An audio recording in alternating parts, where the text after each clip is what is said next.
അധ്യായം 22. ഒറയൻ ഒരു വേട്ടക്കാരനെ നിയമിക്കുന്നു. ആ ശീതകാലം മാഞ്ഞുപോയപ്പോഴും ഒറയൻ തന്റെ വേട്ടപ്പട്ടികളുമായി ആ അത്ഭുതലോകത്തിന്റെ അതിർത്തിയിലേക്ക് പലവട്ടം മടങ്ങിപ്പോയിരുന്നു. അവിടെയിരുന്ന് ഭൗമികമായ സന്ധ്യ മറയുന്നതുവരെ അവൻ കാത്തിരിക്കും. ചിലപ്പോഴെല്ലാം നമ്മുടെ വയലുകൾ നിശ്ചലമായിരിക്കുമ്പോൾ വലിയ വെള്ളിയാഭയോടെയുള്ള ആ ഭീമാകാര രൂപങ്ങൾ, യൂണിക്കോണുകൾ, സൂത്രശാലികളായി ശബ്ദമുണ്ടാക്കാതെ അതിർത്തി കടന്നുവരുന്നത് അവൻ കണ്ടു. എങ്കിലും കൊട്ടാരത്തിലേക്ക് അവൻ ഒരു കൊമ്പുകൂടി കൊണ്ടുവന്നില്ല. നമുക്കറിയാവുന്ന വയലുകളിലൂടെ അവനൊരിക്കലും വീണ്ടും വേട്ടയാടിയില്ല. യൂണിക്കോണുകൾ വരുമ്പോൾ ഏതാനും ചുവടുകൾക്കപ്പുറത്തേക്ക് അവ നമ്മുടെ വയലുകളിലേക്ക് കടന്നു വരാറില്ലായിരുന്നു. ഒന്നിനെക്കൂടി വെട്ടിയെടുക്കാൻ ഒറയണ് കഴിഞ്ഞതുമില്ല. ഒരിക്കലവൻ ശ്രമിച്ചപ്പോൾ അവന്റെ വേട്ടപ്പട്ടികളെല്ലാം നഷ്ടമായേനെ. ചിലത് അതിർത്തിക്കുള്ളിൽ എത്തിക്കഴിഞ്ഞിരുന്നു. തന്റെ ചാട്ടവാർ വീശിയാണ് അവൻ അവയെ തിരികെ അടിച്ചത്. 2 അടി അകലെക്കൂടിയായിരുന്നെങ്കിൽ അവന്റെ ഭൗമികമായ വേട്ടക്കൊമ്പിന്റെ ശബ്ദം അവയിലേക്ക് ഒരിക്കലും എത്തില്ലായിരുന്നു. തന്റെ പട്ടികളുടെ മേൽ തനിക്കുണ്ടായിരുന്ന സർവാധികാരത്തിന്റെയും അതിൽ മാന്ത്രികതയുടെ അംശമുണ്ടായിരുന്നിട്ടും ഒരൊറ്റ മനുഷ്യന് സഹായമില്ലാതെ അങ്ങോട്ടൊന്നു വഴിതെറ്റിയാൽ എന്നേക്കുമായി നഷ്ടമാകുന്ന ആ അരികിൽ വെച്ച് പട്ടികളെ വേട്ടയാടാൻ കഴിയില്ലെന്ന് ഈ അനുഭവം അവനെ പഠിപ്പിച്ചു. അതിനുശേഷം ഒറയൻ ഏളിലെ സന്ധ്യകളിലെ കളികളിൽ വേഗതയിലും കരുത്തിലും മറ്റുള്ളവരേക്കാൾ മികച്ചിലെന്ന 3 യുവാക്കളെ അടയാളപ്പെടുത്തി. അവരിൽ 2 പേരെ വേട്ടപ്പട്ടികളെ നിയന്ത്രിക്കുന്ന സഹായികളായി അവൻ തെരഞ്ഞെടുത്തു. കളികൾ അവസാനിച്ചയുടനെ വിളക്കുകൾ തെളിഞ്ഞ നേരത്ത് അവരിൽ ഒരുവന്റെ കുടിലിലേക്ക് അവൻ ചെന്നു. വേഗതയുള്ള ശരീരഘടനയുള്ള ഉയരം കൂടിയ ഒരു യുവാവായിരുന്നു അവൻ. അമ്മയും മകനും അപ്പോൾ മേശയിൽ നിന്ന് എഴുന്നേറ്റു. കാരണം വാതിൽ തുറന്ന് അച്ഛനോടൊപ്പം ഒറയൻ അകത്ത് കടന്നുവരികയായിരുന്നു. ചാട്ടവാറേന്തി പട്ടികളെ വഴിതെറ്റിപ്പോകാതെ കൂടെ കൊണ്ടുവരാമോ എന്ന് ഒറയൻ സന്തോഷത്തോടെ ആ യുവാവിനോട് ചോദിച്ചു. അപ്പോൾ അവിടെ ഒരു മൗനം പരന്നു. ഒറയൻ വിചിത്ര ജീവികളെ വേട്ടയാടുന്നുവെന്നും പട്ടികളെ വിചിത്രമായ സ്ഥലങ്ങളിലേക്ക് കൊണ്ടുപോകുന്നു എന്നുമെല്ലാവർക്കും അറിയാം. നമുക്കറിയാവുന്ന വയലുകൾക്കപ്പുറത്തേക്ക് അവിടെ ആരും ഇന്നുവരെ കാലെടുത്തു വെച്ചിട്ടില്ല. യുവാവ് അതിർത്തി കടന്നുപോകാൻ ഭയന്നു. അവനെ വിട്ടുകൊടുക്കാൻ മാതാപിതാക്കൾക്ക് വലിയ മടിയായിരുന്നു. അടുവിൽ ഒഴിവുകഴിവുകളും മങ്ങിയ വാക്കുകളും മുഴുമിക്കാത്ത വാചകങ്ങളുമായി ആ മൗനം തകർന്നു. ഉറയൻ മനസ്സിലാക്കി യുവാവ് വരാൻ തയ്യാറില്ലെന്ന്. പിന്നെ അവൻ മറ്റേയാളുടെ വീട്ടിലേക്ക് പോയി. അവിടെയും മെഴുകുതിരികൾ കത്തിച്ച് മേശ ഒരുക്കിയിരിക്കുന്നു. 2 വൃദ്ധകളും അവനും അത്താഴം കഴിക്കുകയാണ്. തനിക്കൊരു സഹായി ആവശ്യമുണ്ടെന്നും കൂടെ പോരാമോ എന്നും അവരോട് പറഞ്ഞു. ആ വീട്ടിൽ ഭയം കൂടുതൽ പ്രകടമായിരുന്നു. വൃദ്ധകൾ ഒരുമിച്ച് നിലവിളിച്ചു. അവന് പ്രായം കുറവാണ്. അവന് പഴയതുപോലെ ഓടാൻ കഴിയില്ല. ഇത്രയും വലിയ ബഹുമതിക്ക് അവൻ യോഗ്യനല്ല. പട്ടികൾ അവനൊരിക്കലും വിശ്വസിക്കില്ല. ഇതുകൂടാതെ അവർ പരസ്പര ബന്ധമില്ലാത്ത ഒരുപാട് കാര്യങ്ങൾ സംസാരിച്ചു. ഒറയൻ അവരെ വിട്ട് മൂന്നാമന്റെ അടുത്തേട്ട് പോയി. അവിടെയും അതുതന്നെയായിരുന്നു സ്ഥിതി. നാട്ടിലെ കാരണന്മാർ ഏളിനു വേണ്ടി മാന്ത്രികതയെ ആഗ്രഹിച്ചിരുന്നുവെങ്കിലും അതിന്റെ യഥാർത്ഥ സ്പർശം അല്ലെങ്കിൽ അതിന്റെ ചിന്ത പോലും കുടിലുകളിലെ ജനങ്ങളെ അസ്വസ്ഥരാക്കി. കിംവദന്തികൾ ഭയാനകമായി നിഴൽ പോലെ ഏൾഗ്രാമത്തിൽ ഭീമമായി പെരുപ്പിച്ചു കാണിച്ച കാര്യങ്ങളുമായി ഇടപഴകാൻ എങ്ങോട്ടാണ് പോകുന്നതെന്നറിയാതെ തങ്ങളുടെ മക്കളെ വിട്ടുകൊടുക്കാൻ ആരും തയ്യാറായിരുന്നില്ല. അങ്ങനെ ഉറയൻ തന്റെ പട്ടികളും കൂട്ടി താഴ്വാരത്തിൽ നിന്ന് കിഴക്കോട്ടുള്ള ഭൗമികമായ വയലുകളിലൂടെ പോയപ്പോൾ അവൻ തനിച്ചായിരുന്നു. ഭൗമികരായ മനുഷ്യർ കടന്നു ചെല്ലാത്ത വയലുകളായിരുന്നു അവ. മാർച്ച് മാസത്തിന്റെ അവസാനമായിരുന്നു. ഒറയൻ തന്റെ ഗോപുരത്തിൽ ഉറങ്ങുമ്പോൾ അതിരാവിലെ താഴെ നിന്ന് അവന്റെ മയിലുകളുടെ ചിളപ്പ് വ്യക്തവും തീവ്രവുമായി കേട്ടു.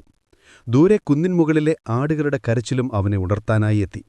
പൂവൻ കോഴികൾ ഉച്ചത്തിൽ കൂവുകയായിരുന്നു. വസന്തം സൂര്യരശ്മികൾ നിറഞ്ഞ വായുവിൽ പാടുകയായിരുന്നു. അവൻ എഴുന്നേറ്റ് പട്ടികളുടെ അടുത്തേക്ക് പോയി.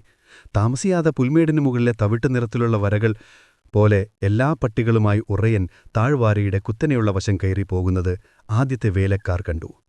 അങ്ങനെ അവൻ നമുക്കറിയാവുന്ന വയലുകൾ കടന്നുപോയി. സൂര്യൻ അസ്തമിക്കുന്നതിന് മുൻപ് അവൻ ആ മണ്ടിട്ടേറെത്തി. അവിടെയാണ് എല്ലാവരും തിരിഞ്ഞു പോകാറുള്ളത്. പടിഞ്ഞാറ് തടിച്ച തൗട്ടി നിറത്തിലുള്ള വയലുകൾക്കിടയിൽ മനുഷ്യരുടെ വീടുകൾ. കിഴക്ക് സന്ധ്യയുടെ അതിർത്തിക്ക് മുകളിലൂടെ പ്രകാശിക്കുന്ന എൽഫിൻ പർവ്വതങ്ങൾ. അവൻ തന്റെ പട്ടികളുമായി അതിർത്തി വരമ്പിന്റെ അവസാനത്തെ വേലിക്കരികിലൂടെ നടന്നു. അവിടെ എത്തിയും ഉടനെ അവൻ കണ്ടു, എൽഫ്ലാൻഡിനും ഭൂമിക്കും ഇടയിലെ സന്ധിയിൽ നിന്ന് ഒരു കുറുക്കൻ പാളി പുറത്തുവരുന്നു. നമ്മുടെ വയലിന്റെ അരികിലൂടെ ഏതാനും ചുവടുകൾ ഓടി വീണ്ടും അകത്തു മറഞ്ഞു. ഇതിൽ ഒറയനെ അത്ഭുതം പിടിച്ചില്ല. കാരണം കുറുക്കന്റെ രീതി അതാണ്. എൽഫ്ലാൻഡിന്റെ അരികിൽ കറങ്ങി നടന്ന് നമ്മുടെ വയലുകളിലേക്ക് മടങ്ങിവരിക. നമ്മുടെ ഒരു നഗരത്തിന് മോഹിക്കാനാകാത്ത ചിലത് അത് നമുക്ക് കൊണ്ടുവരുന്നത് അങ്ങനെയാണ്. എന്നാൽ താമസിയാതെ ആ കുറുക്കൻ സന്ധിയിൽ നിന്ന് വീണ്ടും പ്രത്യക്ഷപ്പെട്ടും അല്പം ദൂരം ഓടി പ്രകാശമുള്ള ആ മറയിലേക്ക് തിരികെ പോയി. കുറുക്കൻ എന്താണ് ചെയ്യുന്നതെന്ന് ഒറയൻ ശ്രദ്ധിക്കാൻ തുടങ്ങി. വീണ്ടും അത് നമുക്കറിയാവുന്ന വയലിൽ പ്രത്യക്ഷപ്പെടുകയും സന്ധിയിലേക്ക് തിരിച്ചു പോവുകയും ചെയ്തു. പട്ടികളും ഇത് ശ്രദ്ധിച്ചു. പക്ഷേ അതിനെ വേട്ടയാടാൻ ഒരാഗ്രഹവും അവ കാണിച്ചില്ല. കാരണം അവ അതിനു മുമ്പേ അവിശ്വസനീയമായ രക്തം രുചിച്ചവയായിരുന്നു. കുറുക്കൻ പോകുന്ന ദിശയിൽ ആ സന്ധിയോട് ചേർന്ന് ഒറയൻ നടന്നു. കുറുക്കൻ നമ്മുടെ വയലുകളിൽ കയറുകയും ഇറങ്ങുകയും ചെയ്യുന്നത് കണ്ടപ്പോൾ അവന്റെ ആകാംക്ഷ വർദ്ധിച്ചു. പട്ടികൾ സാവധാനം അവരെ അനുഗമിച്ചു. കുറുക്കന്റെ കാര്യത്തിൽ അവർക്ക് താൽപ്പര്യം നഷ്ടപ്പെട്ടു. പെട്ടെന്ന് ആ കൗതുകകരമായ കാര്യം വ്യക്തമായി. കാരണം ലുറുലു അപ്രതീക്ഷിതമായി സന്ധിയിലൂടെ തുള്ളിച്ചാടി ആ ട്രോൾ നമ്മുടെ വയലുകയിൽ പ്രത്യക്ഷപ്പെട്ടു. അവനോടൊപ്പമായിരുന്നു കുറുക്കന്റെ കളി. ഒരു മനുഷ്യൻ എന്ന് ട്രോൾ ഭാഷയിൽ തന്റെ കൂട്ടുകാരനായ കുറുക്കനോടോ സ്വയമായോ ലുറുലു ഉറക്കെ പറഞ്ഞു. ആ നിമിഷം തന്റെ നഴ്സറിയിൽ സമയം തടയാനുള്ള തന്റെ കൊച്ചു മന്ത്രവുമായി വന്നതും ഷെൽഫിൽ നിന്ന് ഷെൽഫിലേക്കും സീലിങ്ങിലൂടെയും ചാടി പാത്രങ്ങൾ നഷ്ടപ്പെടുമോയെന്നു ഭയന്ന സിറുണ്ടറിലിനെ കോപിപ്പിച്ചതുമായ ട്രോളിനെ ഒറയനോർത്തു. ട്രോൾ എന്ന് തന്റെ അമ്മ തനിക്ക് ട്രോളുകളുടെയും അവരുടെ പുരാതന ഗാനങ്ങളുടെയും കഥകൾ പറഞ്ഞുതരുമ്പോൾ പതിയെ ചൊല്ലിക്കേൽപ്പിച്ച അതേ ട്രോൾ ഭാഷയിൽ ഒറയണും പറഞ്ഞു.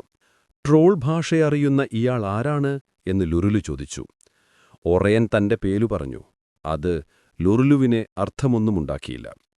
പക്ഷേ അവൻ താഴെയിരുന്നു ട്രോളുകളുടെ ഓർമ്മകൾക്ക് സമാനമായ കാര്യങ്ങളിൽ അല്പം പരതി നമുക്കറിയാവുന്ന വയലുകളിൽ കാലം നശിപ്പിക്കാതെ ശേഷിച്ച നിസ്സാരമായ ഓർമ്മകളും എൽഫ്ലാൻഡിലെ മാറ്റമില്ലാത്ത കാലത്തിന്റെ മന്ദതയും അരിച്ചുപറുക്കുന്നതിനിടയിൽ ഏളിനെക്കുറിച്ചുള്ള ഓർമ്മകൾ അവന് പെട്ടെന്ന് കിട്ടി. അവൻ ഒറയനെ വീണ്ടും നോക്കി കാര്യങ്ങൾ ആലോചിക്കാൻ തുടങ്ങി. അതേ നിമിഷം ഒറയൻ ട്രോളിനോട് തന്റെ അമ്മയുടെ മഹത്തായ പേരു പറഞ്ഞു. ഉടനെ ലുറുലു എൽഫ്ലാൻഡിലെ ട്രോളുകൾക്കിടയിൽ 5 ബിന്ദുക്കളുടെ നമസ്കാരം എന്നറിയപ്പെടുന്നത് ചെയ്തു. അതായത് അവൻ തന്റെ 2 കൈകളിലും 2 കാലുകളിലും നെറ്റിയിലും നിലത്തുതൊട്ട് കുമ്പിട്ടു. പിന്നെ അവൻ ഒരൊറ്റ കുതിപ്പിൽ അന്തരീക്ഷത്തിലേക്ക് ഉയർന്നു ചാടി. കാരണം ഭക്തി അവന്റെ മനസ്സിൽ കൂടുതൽ നേരം തങ്ങി നിൽക്കില്ലായിരുന്നു. നീ മനുഷ്യരുടെ വയലുകളിൽ എന്തു ചെയ്യുന്നു എന്നൊറയൻ ചോദിച്ചു. കളിക്കുന്നു എന്ന് ട്രോൾ പറഞ്ഞു. നീ എൽഫ്ലാൻഡിൽ എന്താണ് ചെയ്യുന്നത്? സമയത്തെ നിരീക്ഷിക്കുന്നു എന്ന് ട്രോൾ പറഞ്ഞു. അതെനിക്ക് രസമുണ്ടാക്കില്ല. നീ ഒരിക്കലും അത് ചെയ്തിട്ടില്ലല്ലോ എന്ന് ട്രോൾ പറഞ്ഞു. മനുഷ്യരുടെ വയലുകളിൽ നിങ്ങൾക്ക് സമയത്തെ നിരീക്ഷിക്കാൻ കഴിയില്ല. അതെന്താ? ഒറയൻ ചോദിച്ചു. അത് വളരെ വേഗത്തിൽ നീങ്ങുന്നു. ഇതിനെക്കുറിച്ച് ഒറയൻ കുറച്ചുനേരം ചിന്തിച്ചു. പക്ഷേ അവനൊന്നും മനസ്സിലായില്ല. കാരണം നമുക്കറിയാവുന്ന വയലുകൾ വിട്ട് അവൻ പോകാത്തതുകൊണ്ട് അവനറിയാവുന്നത് സമയത്തിന്റെ ഒരൊറ്റ വേഗത മാത്രമായിരുന്നു. അതിനാൽ താരതമ്യം ചെയ്യാൻ അവനു മാർഗ്ഗങ്ങളില്ലായിരുന്നു. നമ്മൾ ഏളിൽ സംസാരിച്ചതിനുശേഷം നിന്റെ മേൽ എത്ര വർഷങ്ങൾ കടന്നുപോയി എന്ന് ട്രോൾ ചോദിച്ചു. വർഷങ്ങളോ? ഒറയൻ പറഞ്ഞു. 100 ട്രോൾ ഊഹിച്ചു. ഏകദേശം 12. നീയോ? ഇപ്പോഴും ഇന്നുതന്നെയാണ് എന്ന് ട്രോൾ പറഞ്ഞു. ഒരു സാധാരണ ട്രോളിനേക്കാൾ തനിക്കറിവ് കുറവാണെന്ന് തോന്നുന്ന ഒരു വിഷയത്തെക്കുറിച്ച് കൂടുതൽ സംസാരിക്കാൻ ഒറയൻ ആഗ്രഹിച്ചില്ല.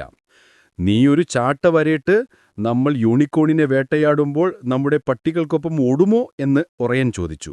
ലുറുലു പട്ടികളെ സൂക്ഷിച്ചു നോക്കി. അവരുടെ തവിട്ടുകണ്ണുകളിലേക്ക് ഉറ്റുനോക്കി. പട്ടികൾ സംശയത്തോടെ ട്രോളിന്റെ അടുത്തേക്ക് മൂക്കുതിരിച്ചു മണം പിടിച്ചു. ഇവ നായ്കളാണ് എന്ന് അവയ്ക്കെതിരാണെന്ന മട്ടിൽ ട്രോൾ പറഞ്ഞു. എങ്കിലും അവർക്ക് നല്ല ചിന്തകളുണ്ട്. അപ്പോൾ നീ ചാട്ടവരേൽക്കുമോ എന്ന് ഒറയൻ പറഞ്ഞു. അതെ പോട്ടെ എന്ന് ട്രോൾ പറഞ്ഞു. അങ്ങനെ ഒറയൻ തന്റെ ചാട്ടവാർ അപ്പോൾ തന്നെ അവനു കൈമാറി കൊമ്പൂതി സന്ധിയിൽ നിന്ന് അകന്നുപോയി. പട്ടികളെ ഒരുമിച്ച് നിർത്താനും പിന്നാലെ കൊണ്ടുവരാനും ലുലുവിനോട് പറഞ്ഞു. ട്രോളിനെ കണ്ടപ്പോൾ പട്ടികൾ അസ്വസ്ഥരായിരുന്നു. വീണ്ടും വീണ്ടും മണം പിടിച്ചു. പക്ഷേ അവയ്ക്കവനെ മനുഷ്യനാക്കാൻ കഴിഞ്ഞില്ല. തങ്ങളെക്കാൾ വലിപ്പമില്ലാത്ത ഒരു ജീവിയെ അനുസരിക്കാൻ അവ മടിച്ചു. അവ കൗതുകത്തോടെ അവന്റെ അടുത്തേക്ക് ഓടി അരപ്പോടെ ഓടിമാറി അനുസരണക്കേടുകൊണ്ട് പരന്നു. പക്ഷെ ആ ചടുലമായ ട്രോളിന്റെ അതിരില്ലാത്ത കഴിവുകൾക്ക് അത്ര പെട്ടെന്ന് തടസ്സമുണ്ടായില്ല. ചാട്ടവാർ പെട്ടെന്നുയർന്നു. ആ കൊച്ചുകൈയിൽ 3 ഇരട്ടി വലിപ്പമുണ്ടായിരുന്നതുപോലെ തോന്നി. വാറ് മുന്നോട്ടു പാഞ്ഞു. ഒരു പട്ടിയുടെ മൂക്കിന്റെ അറ്റത്ത് ക്രാക്ക് ശബ്ദമുണ്ടാക്കി. പട്ടി കുരച്ചു. പിന്നെ അമ്പരന്നു നോക്കി. ബാക്കിയുള്ളവ അപ്പോഴും അസ്വസ്ഥരായിരുന്നു. അതൊരു അപകടമാണെന്ന് അവർ കരുതിയിരിക്കണം. പക്ഷെ വീണ്ടും വാറ് മുന്നോട്ടു പാഞ്ഞു. വറ്റൊരെണ്ണത്തിന്റെ മൂക്കിന്റെ അറ്റത്ത് ശബ്ദമുണ്ടാക്കി. അപ്പോഴാണ് അവർ കണ്ടത്, ആ വേദനിപ്പിക്കുന്ന ഏറുകൾക്ക് പിന്നിൽ യാദൃശ്ചികതയല്ല, അചഞ്ചലമായ, ലക്ഷ്യം തെറ്റാത്ത ഒരു കണ്ണുണ്ട് എന്ന്. അന്നുമുതൽ അവർ ലുറുലുവിനെ ആദരിച്ചു. അവനു മനുഷ്യന്റെ ഗന്ധം ഒട്ടുമില്ലായിരുന്നെങ്കിലും. അങ്ങനെ ഒറയണും അവന്റെ വേട്ടപ്പട്ടിക്കൂട്ടവും വൈകുന്നേരം വീട്ടിലേക്ക് നടന്നു. ചെന്നായികൾ നിറഞ്ഞ പുൽമേടുകളിൽ ആട്ടിൻകൂട്ടത്തെ ഒരിടയൻ സൂക്ഷിക്കുന്നതിനേക്കാൾ സുരക്ഷിതമായും അടുപ്പത്തിലും ലുറുലു ആ കൂട്ടത്തെ കാത്തു. പരന്നുപോകുന്ന ഒരൊറ്റപ്പട്ടി എവിടെയുണ്ടോ അവിടെയെല്ലാം അവൻ ഓടിയെത്തി. ഓരോ വശത്തും അല്ലെങ്കിൽ പിന്നിലായി, കൂടാതെ കൂട്ടത്തിനു മുകളിലൂടെ ഒരു വശത്തുനിന്ന് മറ്റേ വശത്തേക്ക് അവന് ഒറ്റച്ചാട്ടം ചാടാൻ കഴിയുമായിരുന്നു. ഉറയൻ അതിർത്തിയിൽ നിന്ന് 100 അടി ദൂരം പോകും മുമ്പേ മങ്ങിയ നീലനിറമുള്ള എൽഫിൻ പർവ്വതങ്ങൾ കാഴ്ചയിൽ നിന്ന് മാഞ്ഞുപോയിരുന്നു. കാരണം നമുക്കറിയാവുന്ന വയലുകൾക്ക് മുകളിൽ ആണം കൂടുന്ന ഭൗമികമായ ഇരുട്ട് അതിന്റെ മംഗൾരഹിതമായ കൊടുമുടികളെ മറച്ചുപിടിച്ചിരുന്നു. അവർ വീട്ടിലേക്ക് പോയി. താമസിയാതെ നമ്മുടെ ഭൂമിയിൽ നിന്ന് കാണുന്ന നക്ഷത്രങ്ങളുടെ അലഞ്ഞുതിരിയുന്ന സമൂഹം അവർക്ക് മുകളിൽ പ്രത്യക്ഷപ്പെട്ടു. ലുർലു ഇടയ്ക്കിടെ അവയെ കൗതുകത്തോടെ നോക്കി. നമ്മളെല്ലാം ചിലപ്പോഴെല്ലാം ചെയ്യുന്നതുപോലെ. പക്ഷെ മിക്ക സമയത്തും അവന്റെ ശ്രദ്ധ പട്ടികളിലായിരുന്നു. കാരണം അവൻ ഭൗമികമായ വയലുകളിലായതുകൊണ്ട് ഭൂമിയുടെ കാര്യങ്ങളിലായിരുന്നു അവന്റെ ശ്രദ്ധ. ഒരൊറ്റ പട്ടി പോലും അലസമായി നിന്നിരുന്നില്ല. കാരണം ലുർലുവിന്റെ ചാട്ടവാർ അവനെ തൊടുമായിരുന്നു. ആ ചെറിയ പൊട്ടൽ ശബ്ദത്തോടെ. ഒരുപക്ഷെ അവന്റെ വാലിന്റെ അറ്റത്ത് രോമങ്ങളുടെയും വാറിഴകളുടെയും ചെറിയ പൊടിപടലങ്ങൾ ചിതറി. പട്ടി കുരച്ച് മറ്റുള്ളവരുടെ അടുത്തേക്ക് ഓടിച്ചെല്ലും. ലക്ഷ്യം തെറ്റാത്ത ആ ഏറുകളിൽ മറ്റൊന്ന് കൃത്യമായി പതിച്ചിരിക്കുന്നു എന്ന് കൂട്ടം മുഴുവൻ മനസ്സിലാക്കും. ഒരു ചാട്ടവാറുമായി ജീവിതം വേട്ടപ്പട്ടികൾക്കിടയിൽ ചിലവഴിക്കുമ്പോഴാണ് ചാട്ടവാറിനോടുള്ള ഒരു പ്രത്യേക വാത്സല്യവും ലക്ഷ്യത്തിലെ കൃത്യതയും കൈവരുന്നത്. അതായത് ഒരു 20 വർഷം കൊണ്ട്. ചിലപ്പോഴത് കുടുംബങ്ങളിൽ പാരമ്പര്യമായി കിട്ടും. അത് വർഷങ്ങളായുള്ള പരിശീലനത്തേക്കാൾ മികച്ചതാണ്. എന്നാൽ വർഷങ്ങളുടെ പരിശീലനത്തിനോ രക്തത്തിലുള്ള ചാട്ടവാർ പരിചയത്തിനോ ഒന്നിനും നൽകാൻ കഴിയാത്ത ഒരു ലക്ഷ്യബോധം ഒരൊറ്റ കാര്യത്തിന് നൽകാം. അതാണ് മാന്ത്രികത.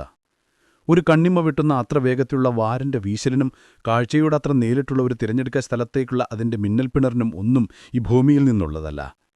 ആ ചാട്ടവാർ ശബ്ദങ്ങൾ കടന്നുപോകുന്ന മനുഷ്യർക്ക് ഒരു സാധാരണ വേട്ടക്കാരന്റെ പ്രവൃത്തി മാത്രമായി തോന്നാമെങ്കിലും ഇതിലും എന്തോ ഉണ്ട്. നമ്മുടെ വയലുകൾക്കപ്പുറത്ത് നിന്നുള്ള ഒരു കാര്യമുണ്ട് എന്ന് ഒരു പട്ടിക്കും അറിയാമായിരുന്നു. ഒറയൻ യേൾഗ്രാമം വീണ്ടും കണ്ടപ്പോൾ ആകാശത്ത് നേരിയ പ്രഭാത വെളിച്ചമുണ്ടായിരുന്നു. താഴെ നേരത്തെയുള്ള അടുപ്പുകളിൽ നിന്ന് പുകത്തൂണുകൾ ഉയരുന്നു. അവൻ തന്റെ പട്ടികളെയും പുതിയ സഹായിയെയും കൂട്ടി താഴ്വരയുടെ അരികത്തേക്ക് ഇറങ്ങി. തെരുവിലൂടെ നടക്കുമ്പോൾ ആദ്യകാല ജനലിഴകൾ അവനെ നോക്കി കണ്ണിറുക്കി. നിശബ്ദതയും തണുപ്പിലും അവൻ ശൂന്യമായ നായക്കൂടുകൾക്കടുത്തെത്തി.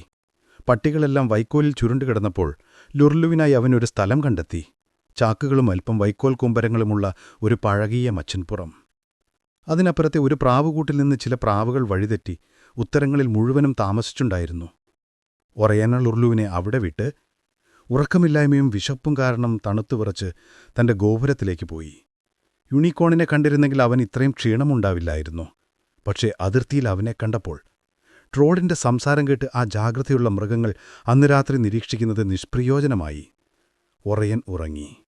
എന്നാൽ പഴകിയ മച്ചിൻപുറത്ത് ആ ട്രോൾ തന്റെ വൈക്കോൽ കെട്ടിലിരുന്ന് സമയത്തിന്റെ വഴികൾ നിരീക്ഷിച്ചു. പഴയ ഷട്ടറുകളിലെ വിടവുകളിലൂടെ നക്ഷത്രങ്ങൾ നീങ്ങുന്നതവൻ കണ്ടു. അവ മങ്ങുന്നത് കണ്ടു. മറ്റു പ്രകാശം പരക്കുന്നത് കണ്ടു. സൂര്യോദയത്തിന്റെ വിസ്മയം അവൻ കണ്ടു. പ്രാവിൻകൂട്ടങ്ങളുടെ കൂടുകൾ കൊണ്ട് മച്ചിൻപുറത്തിന്റെ ഇരുട്ട് നിറയുന്നത് അവൻ അനുഭവിച്ചു. അവരുടെ അസ്വസ്ഥമായ വഴികൾ അവൻ ശ്രദ്ധിച്ചു. അടുത്തുള്ള എൽമരങ്ങളിൽ കാട്ടുപക്ഷികൾ ഇളകുന്നതും രാവിലെ പുറത്തിറങ്ങിയ മനുഷ്യരെയും കുതിരകളെയും വണ്ടികളെയും പശുക്കളെയും അവൻ കേട്ടു. പ്രഭാതം വളരുന്നതനുസരിച്ച് എല്ലാം മാറുന്നു. മാറ്റത്തിന്റെ നാട്. മച്ചിലെ പലകകളുടെ ജീർണതയും പുറത്തുള്ള കുമ്മായത്തിലെ പായലും പഴയ തടിയവശിഷ്ടങ്ങൾ നശിക്കുന്നതും ഒരേ കഥ പറഞ്ഞു. മാറ്റം മാത്രം എല്ലാം നിലനിൽക്കുന്നതല്ല. എൽഫ്ലാൻഡിന്റെ സൗന്ദര്യം നിലനിർത്തുന്ന ആ പുരാതന ശാന്തതയെക്കുറിച്ച് അവൻ ചിന്തിച്ചു. പിന്നീട് അവൻ വിട്ടുപോയ ട്രോളുകളുടെ തകോപ്തിയെക്കുറിച്ചും അവൻ ചിന്തിച്ചു. ഭൂമിയുടെ വഴികളെക്കുറിച്ച് അവർ എന്ത് ചിന്തിക്കുമെന്ന് അവൻ അത്ഭുതപ്പെട്ടു. പെട്ടെന്ന് ലുറുലുവിന്റെ ഉച്ചത്തിലുള്ള ചിരിക്കേട്ട് പ്രാവുകൾ ഭയന്നു. അധ്യായം 23. ഭൂമിയുടെ അസ്വസ്ഥതയെ നിരീക്ഷിച്ച് ലുറുലു. സമയം മുന്നോട്ട് നീങ്ങിക്കൊണ്ടിരുന്നു. ഓറിയോൺ അപ്പോഴും ഗാഠനിദ്രയിലായിരുന്നു. അല്പമകലെ നായ്ക്കൾ കൂട്ടിൽ അനക്കമില്ലാതെ കിടന്നു. താഴെ മനുഷ്യരുടെയും വണ്ടികളുടെയും പോക്കുവരവുകൾക്ക് ഈ ട്രോളുമായി ഒരു ബന്ധവുമില്ലായിരുന്നു. ലൂറുലുവിന് പതിയെ ഒറ്റപ്പെട്ടതുപോലെ തോന്നിത്തുടങ്ങി. തങ്ങൾ വസിക്കുന്ന താഴ്വരകളിൽ തവിട്ടുനിറമുള്ള ട്രോളുകൾ അത്രയധികം തിങ്ങിപ്പാർക്കുന്നതിനാൽ അവിടെ ആർക്കും ഒറ്റപ്പെടൽ അനുഭവപ്പെടാറില്ല. അവർ നിശബ്ദരായിരുന്ന് എൽഫ്ലാൻഡിന്റെ സൗന്ദര്യമോ തങ്ങളുടെ വികൃതി ചിന്തകളോ ആസ്വദിച്ചിരിക്കും. അപൂർവമായി എൽഫ്ലാൻഡിന്റെ ആഴത്തിലുള്ള സ്വാഭാവിക ശാന്തതയ്ക്ക് ഇളക്കം തട്ടുമ്പോൾ അവരുടെ ചിരി താഴ്വരകളെ പ്രകമ്പനം കൊള്ളിക്കും. മുയലുകളെപ്പോലെ അവരുടെ ഒട്ടും ഒറ്റപ്പെട്ടിരുന്നില്ല. എന്നാൽ ഭൂമിയിലെ വയലുകളിൽ ആകെയുണ്ടായിരുന്നത് ഒരേയൊരു ട്രോൾ മാത്രമായിരുന്നു. ആ ട്രോളിനോ വല്ലാത്ത ഏകാന്തതയും. വൈക്കോൽ പുരയുടെ വാതിൽ നിന്ന് ഏകദേശം 10 അടി അകലെയും 6 അടി ഉയരത്തിലുമായിരുന്നു പ്രാവുകൾ പാർക്കുന്ന പ്രാക്കൂടിന്റെ വാതിൽ. ഇരുമ്പ് പട്ടകളാൽ ഭിത്തിയിലുറപ്പിച്ച ഒരു കോണി വൈക്കോൽ പുരയിലേക്കുണ്ടായിരുന്നു. എന്നാൽ പൂച്ചകൾ കയറാതിരിക്കാൻ പ്രാക്കൂടിലേക്ക് മറ്റൊരു വഴിയുമില്ലായിരുന്നു. അവിടെ നിന്നും കേട്ട ജീവന്റെ മർമ്മരം ആ ഏകാഗിയായ ട്രോളിനെ ആകർഷിച്ചു. ഒരു വാതിലിൽ നിന്ന് മറ്റൊന്നിലേക്ക് ചാടുക എന്നത് അവനൊരു പ്രശ്നമേ ആയിരുന്നില്ല. പതിവുപോലെ തന്റെ വികൃതി നിറഞ്ഞ സ്വാഗതഭാവത്തോടെ അവൻ പ്രാക്കൂടിനുള്ളിൽ ഇറങ്ങി. പക്ഷേ ചിറകടിയുടെ വലിയ ശബ്ദത്തോടെ പ്രാവുകൾ കൂട്ടമായി ജനലുകളിലൂടെ പറന്നകന്നു. ട്രോൾ അപ്പോഴും ഒറ്റയ്ക്കായി. പ്രാക്കൂട് കണ്ട മാത്രയിൽ തന്നെ അവനതിഷ്ടമായി. അവിടെ കണ്ട തിങ്ങി നിറഞ്ഞ ജീവന്റെ അടയാളങ്ങൾ, ചെറിയ 100 കണക്കിന് ഓലയും കുമ്മായവും കൊണ്ടുള്ള വീടുകൾ, എണ്ണിയാലൊടുങ്ങാത്ത തൂവലുകൾ, ആ പഴയ മണം അവനിഷ്ടപ്പെട്ടു. വർഷങ്ങളുടെ പൊടിപടലങ്ങൾ പേറി മൂലകളിൽ തൂങ്ങിക്കിടക്കുന്ന ഭീമാകാരമായ എട്ടിക്കാലി വലകളും ആ ഉറങ്ങിക്കിടക്കുന്ന പുരയുടെ പഴക്കമേറിയ ശാന്തതയും അവനിഷ്ടപ്പെട്ടു. എൽഫ്ലാൻഡിൽ ഒരിക്കലും കണ്ടിട്ടില്ലാത്തതിനാൽ വലകൾ എന്താണെന്ന് അവൻ അറിഞ്ഞില്ല. എങ്കിലും അതിന്റെ നിർമ്മാണ ചാതുരിയിൽ അവൻ അത്ഭുതം കൂറി. മൂലകളിൽ വലകൾ നിറച്ച്, ഭിത്തിയിൽ കുമ്മായക്കൂട്ടുകൾ അടർന്നുപോയി ചുവന്ന ഇഷ്ടികകൾ കാണാവുന്ന രീതിയിലും മേൽക്കുരയിലെ പലകകളും ഓലകളും വരെ വെളിവായ നിലയിലുമുള്ള ആ പ്രാക്കൂടിന്റെ പഴക്കം ആ സ്വപ്നതുല്യമായ സ്ഥലത്തിന് എൽഫ്ലാൻഡിന്റെ ശാന്തതയോട് സാമ്യമുള്ള ഒരന്തരീക്ഷം നൽകി. എന്നിരുന്നാലും അതിന് താഴെയും ചുറ്റിനുമായി ഭൂമിയുടെ അസ്വസ്ഥത ലൂറുലു ശ്രദ്ധിച്ചു. ചെറിയ വെന്റിലേഷൻ ദ്വാരങ്ങളിലൂടെ ഭിത്തിയിൽ പതിഞ്ഞ സൂര്യരശ്മി പോലും ചലിക്കുന്നുണ്ടായിരുന്നു. അധികം താമസിയാതെ പ്രാവുകളുടെ മടങ്ങിവരവിന്റെ ചിറകടിയും മുകളിലെ ഓലമേഞ്ഞ പുരയിൽ അവയുടെ കാൽത്തൊടിയും ശബ്ദവും കേട്ടു. അവയൊന്നും കൂട്ടിലേക്ക് പ്രവേശിച്ചില്ല. താനിരിക്കുന്ന പുരയുടെ നിഴൽ താഴെയുള്ള മറ്റൊരു പുരയുടെ മുകളിൽ വീണിരിക്കുന്നതും അതിന്റെ ഓരങ്ങളിൽ പ്രാവുകളുടെ ചലിക്കുന്ന നിഴലുകളും അവൻ കണ്ടു. താഴത്തെ പുരയുടെ ഭൂരിഭാഗവും മൂടിക്കിടന്ന ചാരനിറത്തിലുള്ള പായലും ആ രൂപമില്ലാത്ത ചാരക്കുമ്പാരത്തിൽ പുതുതായി പടർന്ന മഞ്ഞപ്പായലിന്റെ വൃത്താകൃതിയിലുള്ള ഭാഗങ്ങളും അവൻ നിരീക്ഷിച്ചു. ഒരു താറാവ് 6-7 തവണ സാവധാനം ശബ്ദമുണ്ടാക്കി. താഴെയുള്ള തൊഴുത്തിൽ ഒരാൾ വന്നൊരു കുതിരയും കൊണ്ടു പോകുന്നതും ഒരു നായ ഉണർന്ന് കുരയ്ക്കുന്നതും അവൻ ശ്രദ്ധിച്ചു. ഏതോ ഗോപുരത്തിൽ നിന്ന് ചിതറിപ്പോയ കാക്കകൾ ആർത്തുല്ലസിച്ച ശബ്ദത്തോടെ ആകാശത്തിലൂടെ പറന്നുപോകുന്നു. വലിയ മേഘങ്ങൾ വിദൂര കുന്നൻ മുകളിലൂടെ ധൃതിയിൽ നീങ്ങുന്നത് അവൻ കണ്ടു. അടുത്ത മരത്തിൽ നിന്നൊരു കാട്ടുപ്രാവ് കുറുകുന്നത് അവൻ കേട്ടു. ചില മനുഷ്യർ സംസാരിച്ചുകൊണ്ട് നടന്നുപോയി. കുറച്ചു സമയത്തിനു ശേഷം ഏളിലെ മുൻ സന്ദർശനത്തിൽ ശ്രദ്ധിക്കാൻ കഴിയാതിരുന്ന ഒരു കാഴ്ചയിൽ അവൻ അമ്പരന്നു. വീടുകളുടെ നിഴലുകൾ പോലും ചരിക്കുന്നു. താനിരുന്ന പുരയുടെ നിഴൽ താഴെയുള്ള പുരയുടെ മുകളിൽ ആ ചാര മഞ്ഞപ്പായലൻ മുകളിലൂടെ അല്പം നീങ്ങിയതായി അവൻ കണ്ടു. അനവരത ചലനവും നിത്യവും മാറ്റവും. ഈ കാഴ്ചയെ തന്റെ സ്വന്തം നാടിന്റെ അഗാധമായ ശാന്തതയുമായി അവൻ അത്ഭുതത്തോടെ താരതമ്യം ചെയ്തു. അവിടെ ഒരു നിമിഷം ഇവിടുത്തെ വീടിന്റെ നിഴലിനേക്കാൾ സാവധാനത്തിലാണ് നീങ്ങുക. ഒരു നിമിഷത്തിൽ സംഭരിച്ചിട്ടുള്ള എല്ലാ സന്തോഷവും എൽഫ്ലാൻഡിലെ എല്ലാ ജീവിയും ആവാഹിച്ചെടുത്തതിനു ശേഷം മാത്രമേ ആ നിമിഷം കടന്നുപോവുകയുള്ളൂ. അതിനുശേഷം ചിറകുകളിളകിയുള്ളൊരൊച്ചയോടെ പ്രാവുകൾ തിരിച്ചെത്തി തുടങ്ങി. തങ്ങൾ ഭയപ്പെട്ട ആ പുതിയ വസ്തുവിൽ നിന്ന് അതിന്റെ ഉയരവും പഴക്കവും കൊണ്ട് സംരക്ഷണം കിട്ടുമെന്ന് തോന്നി ഇരുളിലെ ഏറ്റവും ഉയർന്ന ഗോപുരത്തിന്റെ കൊത്തളങ്ങളിൽ തങ്ങിയതിനുശേഷമാണ് അവ വന്നത്. അവ തിരിച്ചെത്തി ചെറിയ ജനലുകളുടെ കട്ടിളകളിലിരുന്ന് ഒരു കണ്ണുകൊണ്ട് ട്രോളിനെ സംശയത്തോടെ നോക്കി. ചിലത് തീർത്തും വെള്ളയായിരുന്നു. എന്നാൽ ചാരനിറമുള്ളവയ്ക്ക് എൽഫ്ലാൻഡിന്റെ പ്രൗഢിക്ക് നിറം നൽകിയ വർണ്ണശോഭയേക്കാൾ ഒട്ടും കുറവില്ലാത്ത മഴവിൽ നിറത്തിലുള്ള കഴുത്തുകളുണ്ടായിരുന്നു. ഒരു മൂലയിൽ അനങ്ങാതിരിക്കുന്ന തന്നെ സംശയത്തോടെ നോക്കുന്ന അവയുടെ മനോഹരമായ സഹവാസം ലുറുലു ആഗ്രഹിച്ചു.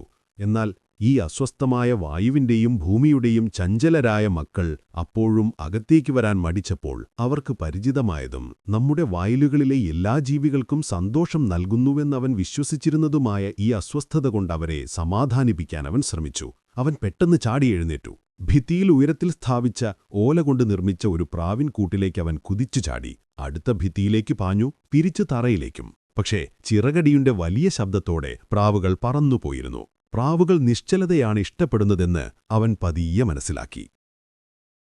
അവരുടെ ചിറകുകൾ വീണ്ടും പുരയിലേക്ക് ശബ്ദത്തോടെ തിരിച്ചെത്തി. അവരുടെ കാൽപ്പെരുമാറ്റം ഓലകളിൽ വീണ്ടും തട്ടി. എങ്കിലും അവർ കൂട്ടിലേക്ക് അധികനേരം തിരികെ എത്തിയില്ല.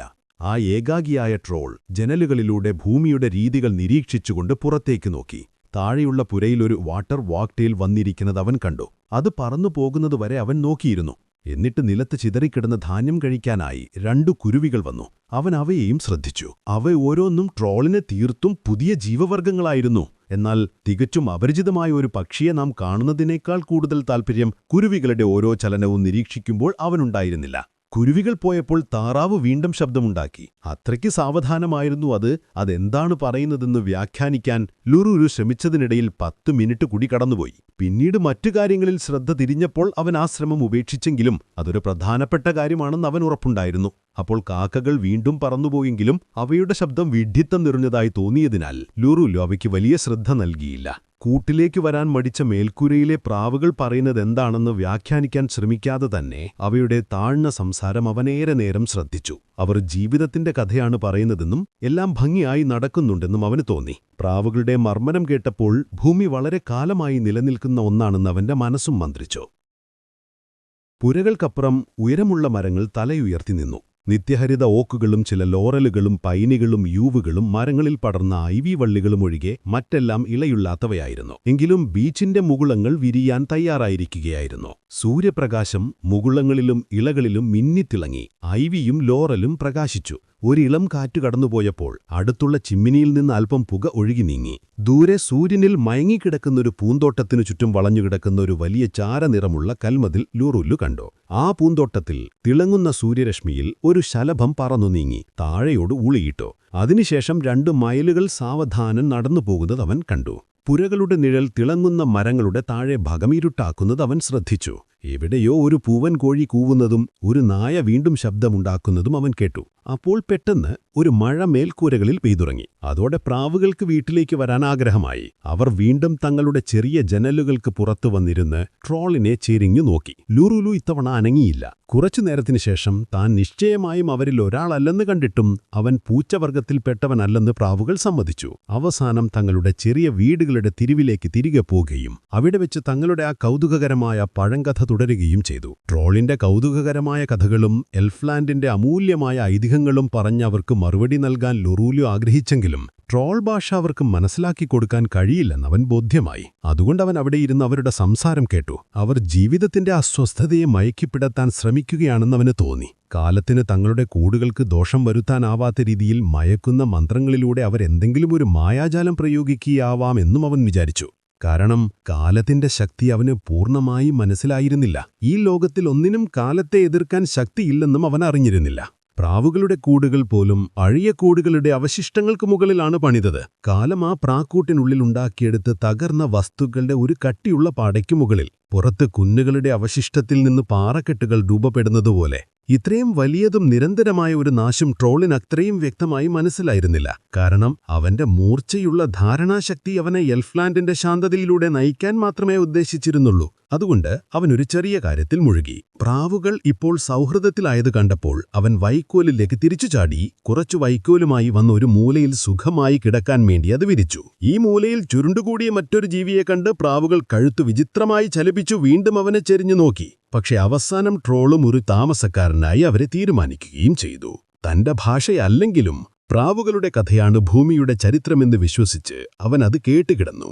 ഓട്സ് മതിയാവോളം കഴിച്ച ശേഷം ട്രോൾ പ്രാക്കൂടിലേക്ക് മടങ്ങി. അവിടെ ഒരു ചെറിയ ജനലിലൂടെ പുറത്തേക്ക് നോക്കി കാലത്തിന്റെ വിചിത്രമായ പുതിയ വഴികളിലേക്ക് ശ്രദ്ധിച്ച് അവൻ വളരെ നേരമിരുന്നു. മരങ്ങളിലെ നിഴൽ കൂടുതൽ ഉയർന്നു.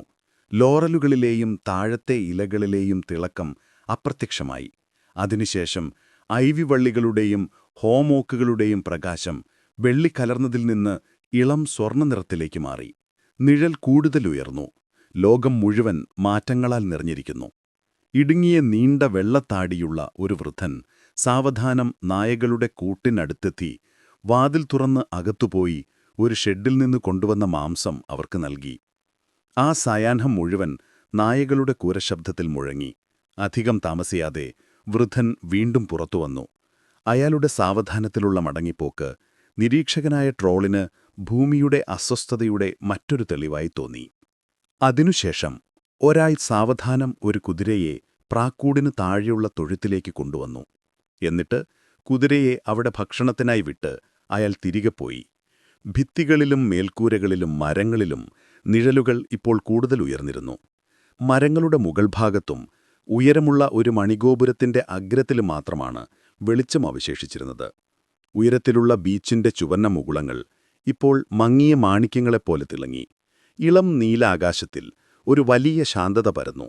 അവിടെ സാവധാനം ഒഴുകി നടന്ന ചെറിയ മേഘങ്ങൾ കത്തുന്ന ഓറഞ്ച് നിറമായി മാറി. അതിലൂടെ കാക്കകൾ ഡൗൺസിന് താഴെയുള്ള ഏതാനും മരക്കൂട്ടങ്ങളിലേക്ക് വീടണയാൻ തറന്നുപോയി. അതൊരു ശാന്തമായ കാഴ്ചയായിരുന്നു.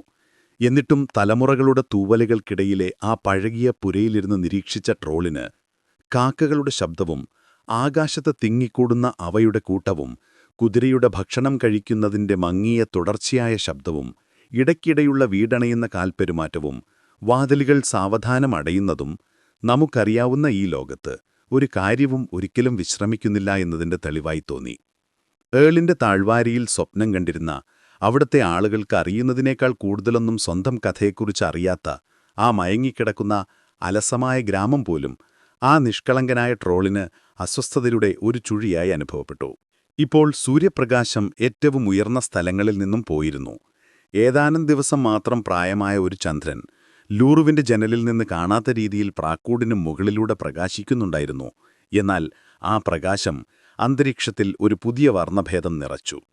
ഈ മാറ്റങ്ങളെല്ലാം അവനെ ആശയക്കുഴപ്പത്തിലാക്കി. അതിനാൽ എൽഫ്ലാൻഡിലേക്ക് മടങ്ങുന്നതിനെക്കുറിച്ച് അവൻ കുറച്ചുനേരം ചിന്തിച്ചു. എന്നാൽ മറ്റു ട്രോളുകളെ അത്ഭുതപ്പെടുത്താനുള്ള ആഗ്രഹം വീണ്ടും അവന്റെ മനസ്സിൽ വന്നു. ആ ആഗ്രഹം മനസ്സിൽ നിറഞ്ഞു നിന്നപ്പോൾ അവൻ പുരയിൽ നിന്ന് താഴേക്കിറങ്ങി ഓറിയോനെ കണ്ടെത്താൻ പോയി. അധ്യായം 24. ഭൂമിയെക്കുറിച്ചും മനുഷ്യരുടെ വഴികളെക്കുറിച്ചും ലുരുലു പറയുന്നു. ട്രോൾ ഒറിയോണിനെ അയാളുടെ കോട്ടയിൽ കണ്ടെത്തി തന്റെ പദ്ധതി അദ്ദേഹത്തിന്റെ മുന്നിൽ അവതരിപ്പിച്ചു. ചുരുക്കത്തിൽ നായ്ക്കൂട്ടത്തിന് കൂടുതൽ നിയന്ത്രകരെ അഥവാ ചാട്ടവാറുകൾ ഏർപ്പെടുത്തുക എന്നതായിരുന്നു ആ പദ്ധതി. സന്ധ്യാതിരത്തേക്ക് വേട്ടയ്ക്കായി പോകുമ്പോൾ എല്ലാ വേട്ടനായ്ക്കളെയും അലഞ്ഞുതിരിയുന്നതിൽ നിന്ന് കാക്കാൻ ഒരാൾക്ക് മാത്രം എപ്പോഴും സാധിക്കില്ല. ഏതാനുമടി അകലെ മാത്രമാണ് അത്തരം സ്ഥലങ്ങൾ. അവിടെയെങ്ങാനും ഒരു നായ അബദ്ധവശാൽ പോയി വൈകുന്നേരം തിരികെ വന്നാൽ വെറും അരമണിക്കൂർ അലഞ്ഞതിനു പോലും വാർദ്ധക്യം കൊണ്ട് അവശനായിരുന്നു അത് വീട്ടിലെത്തുക. ലുരുലു പറഞ്ഞു, ഓരോ നായ്ക്കും അതിൻ്റേതായ ഒരു ട്രോൾ വഴികാട്ടിയായും വേട്ടയാടുമ്പോൾ കൂടെയോടാനും വിശന്നും ചെളിപുരുണ്ടും തിരിച്ചെത്തുമ്പോൾ പരിചരിക്കാനുമായി ഉണ്ടാകണം. ഒറിയോണിന് തൽക്ഷണം തന്നെ ആ ബുദ്ധി തോന്നി. അത്ര ചെറുതെങ്കിലും ഉണർവുള്ള ഒരു ബുദ്ധി കൊണ്ട് ഓരോ നായയെയും നിയന്ത്രിക്കുന്നത് സമാനതകളില്ലാത്ത നേട്ടമാണെന്ന്. അങ്ങനെ ട്രോളുകളെ കൂട്ടിക്കൊണ്ടുവരാൻ അദ്ദേഹം ലുരുലുവിനോട് നിർദ്ദേശിച്ചു. ഇപ്പോൾ വേട്ടനായ്ക്കളും നായ്ക്കളും പ്രത്യേകം കൂടുകളിലായി പലകകൾക്കു മുകളിൽ ഒരുമിച്ചുറങ്ങുമ്പോൾ ട്രോൾ നിലാമളിച്ചത്തിന്റെ വാക്കിൽ വിറച്ചുനിൽക്കുന്ന സന്ധ്യയിലൂടെ നമുക്കറിയാവുന്ന വയലുകൾക്കുമീതെ മുഖം എൽഫ്ലാൻഡിന് നേരെ തിരിച്ചു പാഞ്ഞുപോവുകയായിരുന്നു. അവനൊരു വെള്ള ഫാം ഹൗസിനരിന്നിലൂടെ കടന്നുപോയി. അതിലെ ചെറിയ ജനലിലൂടെ ചുവരിലെ ഇളം നീല നിറത്തിൽ ചന്ദ്രനിൽ നിന്ന് കിട്ടിയ ഒരു മഞ്ഞപ്രകാശം തിളങ്ങി. 2 നായ്ക്കൾ അവനെ നോക്കി കുരയ്ക്കുകയും ഓടിച്ചുവിടാൻ പാഞ്ഞെടുക്കുകയും ചെയ്തു. മറ്റേതു ദിവസമായിരുന്നെങ്കിൽ ഈ ട്രോൾ അവരെ കബളിപ്പിക്കുകയും കളിയാക്കുകയും ചെയ്യുമായിരുന്നു. എന്നാൽ ഇപ്പോൾ അവന്റെ മനസ്സ് മുഴുവനും തന്റെ ദൗത്യത്തിൽ നിറഞ്ഞിരുന്നു. സെപ്റ്റംബറിലെ കാറ്റുള്ള ഒരു ദിവസം ഒരു മുള്ളൻ പഞ്ഞിവ്യത്തിനെ നായ്ക്കൾ ശ്രദ്ധിക്കാത്തതുപോലെ അവൻ അവരെ അവഗണിച്ചു. പുല്ലുകളുടെ അറ്റങ്ങൾക്ക് മീരെ തുള്ളിച്ചാടി അവൻ മുന്നോട്ടു പോയി. ഓടിച്ച നായ്ക്കൾ കിതച്ച് വളരെ ദൂരത്തായി. പുലേരയുടെ നേരിയ സ്പർശത്തിനു മുൻപ് തന്നെ അവൻ നമ്മുടെ വയലുകളെയും തന്റെ വർഗ്ഗക്കാരുടെ വീടിനെയും വേർതിരിക്കുന്ന അതിർത്തിയിലെത്തി. ഭൗമികരാത്രിയുടെ അതിർത്തി കടന്ന് സന്ധ്യയുടെ മറവിലൂടെ കുതിച്ചുചാടി എൽഫ്ലാൻഡിന്റെ പ്രായമില്ലാത്ത പകലിൽ അവൻ 4 കാലിൽ ചെന്നുവീണു. നമ്മുടെ തടാകങ്ങളെ സൂര്യോദയത്തെയും അതിശയിപ്പിക്കുകയും നമ്മുടെ എല്ലാ വർണ്ണങ്ങളെയും വെളിറി വെളിപ്പിക്കുകയും ചെയ്യുന്ന നിബിഡമായ ആകാശത്തിന്റെ മനോഹാരതയിലൂടെ അവൻ ഓടി. തന്റെ വർഗ്ഗക്കാരെ അത്ഭുതപ്പെടുത്താനുള്ള വാർത്തകൾ അവന്റെ മനസ്സിൽ നിറഞ്ഞിരുന്നു. ട്രോളുകൾ തങ്ങളുടെ വിചിത്രവാസ സ്ഥലങ്ങളിൽ താമസിക്കുന്ന ചതുപ്പുകളിൽ അവനെത്തി. ട്രോളുകൾ തങ്ങളുടെ ആളുകളെ വിളിക്കാൻ ഉപയോഗിക്കുന്ന ശബ്ദങ്ങൾ അവൻ അവിടെ ഉണ്ടാക്കി. അതിനുശേഷം ട്രോളുകൾ ഭീമാകാരമായ മരങ്ങളുടെ പോടുകളിൽ കൂടാരങ്ങൾ ഉണ്ടാക്കി താമസിക്കുന്ന വനത്തിലെത്തി. അവിടെയും അവൻ ട്രോളുകളുടെ വിളിയൊച്ചയുണ്ടാക്കി.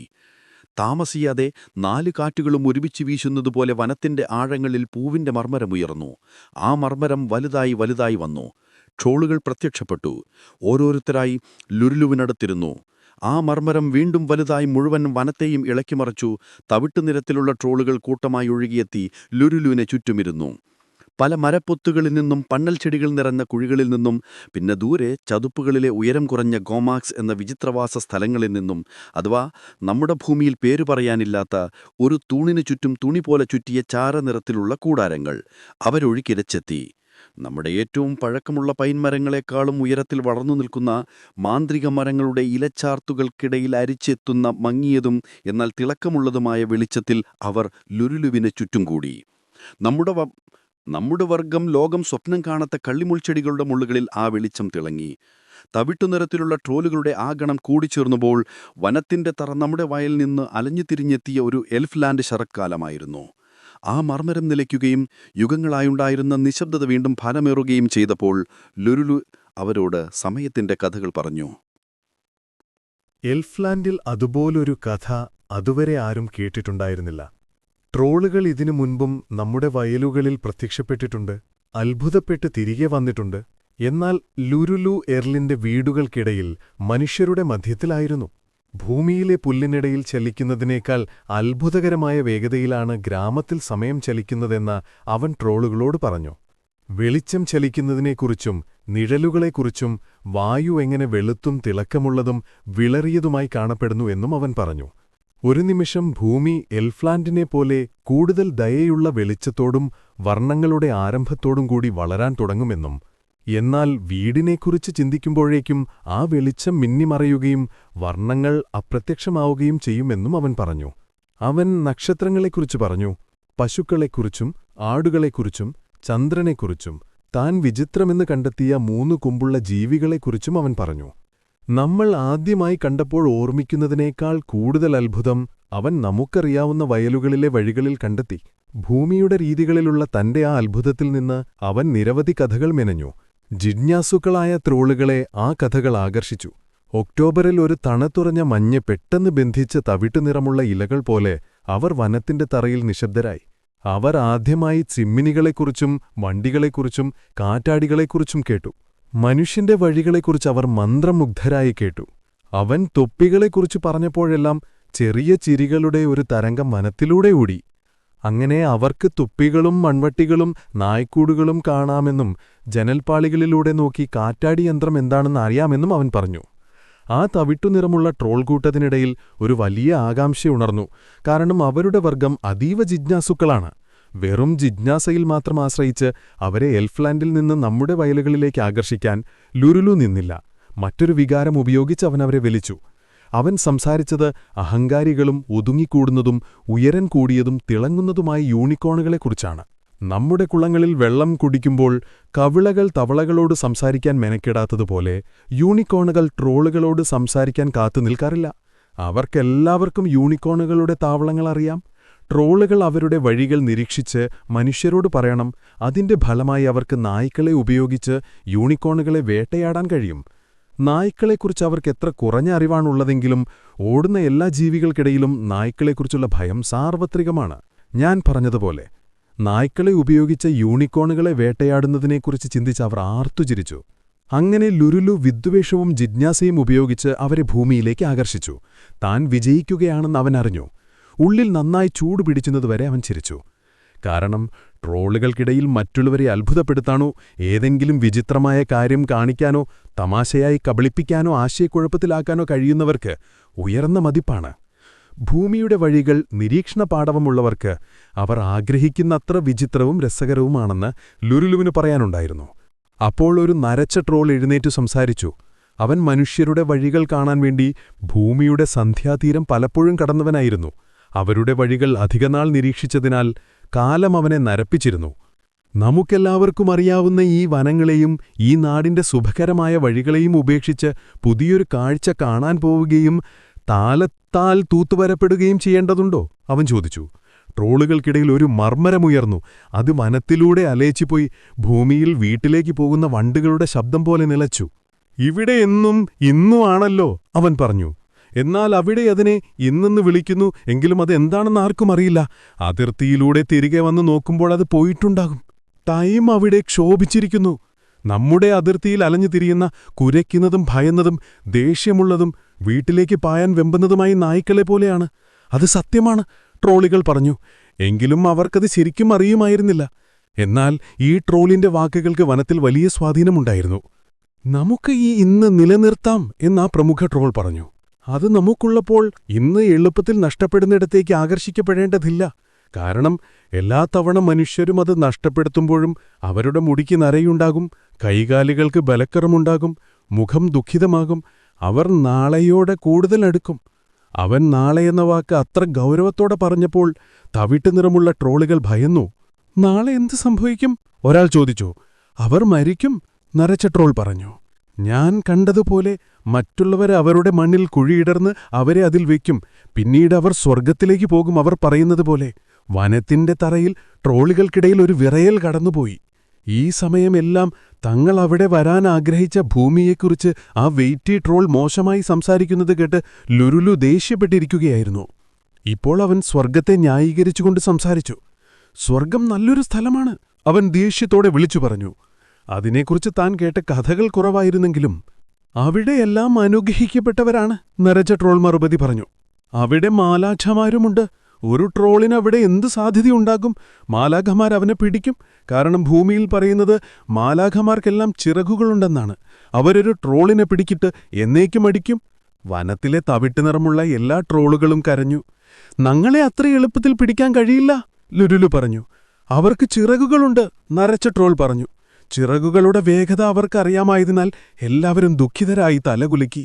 എൽഫ്ലാൻഡിലെ പക്ഷികൾ കൂടുതലും കനം കൂടിയ ആകാശത്തിലൂടെ പറന്നുയരുകയും അവർക്ക് ഭക്ഷണവും കൂടാരവുമായ ആ അവിശ്വസനീയമായ സൗന്ദര്യത്തെ എപ്പോഴും നോക്കുകയും ചിലപ്പോൾ പാടുകയും ചെയ്യുമായിരുന്നു. എന്നാൽ അതിർത്തിയിൽ കളിക്കുകയും നമുക്കറിയാവുന്ന വയലുകളിലേക്ക് ഒളികെ നോക്കുകയും ചെയ്യുന്ന ട്രോളുകൾ ഭൂമിയിലെ പക്ഷികളുടെ കുതിച്ചുചാട്ടവും ഊളിയിടലുമൊക്കെ കണ്ടിട്ടുണ്ട്. നമ്മൾ സ്വർഗീയ കാര്യങ്ങളിൽ അത്ഭുതപ്പെടുന്നതുപോലെ അവരും അതിൽ അത്ഭുതപ്പെട്ടിരുന്നു. ചിറകുകൾ പിന്നാലെയുണ്ടെങ്കിൽ ഒരു പാവം ട്രോളിന് രക്ഷപ്പെടാൻ കഴിയില്ലെന്ന് അവർക്കറിയാമായിരുന്നു. കഷ്ടം, ട്രോളുകൾ പറഞ്ഞു. നരച്ച ട്രോൾ കൂടുതലൊന്നും പറഞ്ഞില്ല, പറയേണ്ട ആവശ്യവുമായിരുന്നില്ല. അവർ സ്വർഗത്തെക്കുറിച്ച് ചിന്തിച്ചിരിക്കുകയും ഭൂമിയിൽ വസിക്കാൻ ധൈര്യപ്പെട്ടാൽ തങ്ങളുടൻ അവിടെ എത്തിയേക്കുമോ എന്ന് ഭയപ്പെടുകയും ചെയ്തതുകൊണ്ട് വനം മുഴുവൻ അവരുടെ ദുഃഖം നിറഞ്ഞു. ലുരുലു ഇനി വാദിച്ചില്ല. ട്രോളുകൾ യുക്തിക്ക് ചെവി കൊടുക്കാൻ കഴിയാത്തത്ര ദുഃഖിതരായിരുന്നു. അതിനാൽ അവൻ ഗൗരവമുള്ള കാര്യങ്ങളെക്കുറിച്ച് സംസാരിച്ചു. പാണ്ഡിത്യമുള്ള വാക്കുകൾ ഉച്ചരിക്കുകയും ബഹുമാനപൂർവമായ ഭാവത്തിൽ നിൽക്കുകയും ചെയ്തു. ട്രോളുകൾക്ക് പാണ്ഡിത്യവും ഗൗരവവും പോലെ സന്തോഷം നൽകുന്ന മറ്റൊന്നുമില്ല. ഒരു ബഹുമാനപൂർവമായ ഭാവം കണ്ടാൽ അവർ മണിക്കൂറുകളോളം ചിരിക്കും. അങ്ങനെ അവരുടെ സ്വാഭാവികമായ ഭാവമായ ലഘുത്വത്തിലേക്ക് അവൻ അവരെ തിരികെ കൊണ്ടുവന്നു. ഇത് സാധിച്ചപ്പോൾ അവൻ വീണ്ടും ഭൂമിയെക്കുറിച്ച് സംസാരിച്ചു. മനുഷ്യന്റെ വഴികളെക്കുറിച്ച് വിചിത്രമായ കഥകൾ പറഞ്ഞു. ലുരുലു മനുഷ്യനെക്കുറിച്ച് പറഞ്ഞ കാര്യങ്ങൾ ഞാൻ എഴുതാൻ ആഗ്രഹിക്കുന്നില്ല. കാരണം അതിന്റെ വായനക്കാരന്റെ ആത്മാഭിമാനത്തെ മുറിപ്പെടുത്തുകയും ഞാൻ വിനോദിപ്പിക്കാൻ ആഗ്രഹിക്കുന്ന വ്യക്തിയെ വേദനിപ്പിക്കുകയും ചെയ്തേക്കാം. എന്നാൽ വനം മുഴുവൻ ചിരിയും കൗതുക ശബ്ദങ്ങളുമായി. വീടുകളിൽ താമസിക്കുകയും തലയ്ക്ക് മുകളിൽ തൊപ്പിയുണ്ടായിരിക്കുകയും അതിലുമുയർത്തിൽ ചിമ്മിനിയുണ്ടായിരിക്കുകയും നായക്കളോട് സംസാരിക്കുകയും എന്നാൽ പന്നികളോട് സംസാരിക്കാത്തവനുമായ ആരാണെന്ന് കാണാനുള്ള ജിജ്ഞാസ ആ കൂട്ടത്തിൽ വളർന്നത് നരച്ച ട്രോളിന് തടയാൻ കഴിഞ്ഞില്ല. ഒരു ട്രോളിന് ചെയ്യാൻ കഴിയുന്നതിനേക്കാളും തമാശയായിരുന്നു അവന്റെ ഗൗരവം.